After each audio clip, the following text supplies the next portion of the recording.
Hi, welcome to the another video. First of all, I want to say thank you to you all. You love my videos. God bless you, and thank you so much for supporting my channel. So I'm making the videos, this videos about the new drivers.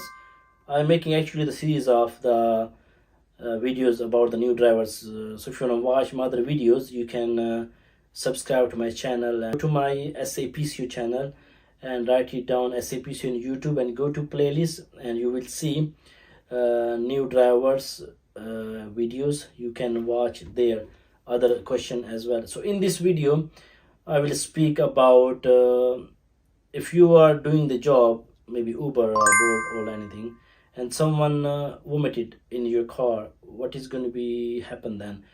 If he's vomited on your seat, then all the seat is going to be dirty, you have to clean it. So who's going to pay for that? So the good news is that the Uber, the other platform, they pay for that. So let's say someone vomited on your car, then you drop that customer, then you have to stop the Uber app. Don't carry on the job, otherwise no, it doesn't make sense.